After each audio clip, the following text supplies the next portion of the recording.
গ্রামের এক কোণে ছিল এক পুরনো ভুতুড়ে বাড়ি, রায়চৌধুরীর ভিলি। বহু বছর আগে সেই বাড়িতে এক দুর্ঘটনায় পুরো পরিবার মারা যায়।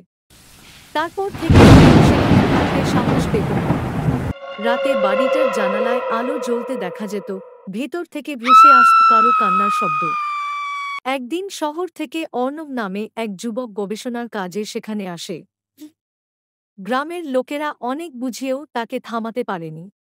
রাতে সে লণ্ঠন হাতে বাড়ির ভেতর ঢোকে। দেয়ালে ঝুলন্ত প্রতিকৃতিগুলো যেন তাকে তাকিয়ে দেখছিল। হঠাৎ পেছন থেকে ঠান্ডা বাতাস বইল, দরজা নিজে থেকে বন্ধ হয়ে গেল। অর্ণব শুনতে পেল কারো কণ্ঠ, আমাদের মুক্তি দাও। ভয়ে জমে মাটিতে পড়ে যায়।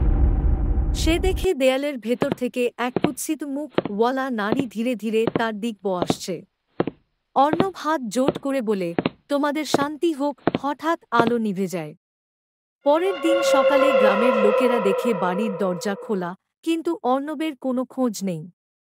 শুধু টেবিলের ওপর তার ডায়েরিতে লেখা, তারা এখন শান্তিতে আছে, কিন্তু আমি আর ফিরব না।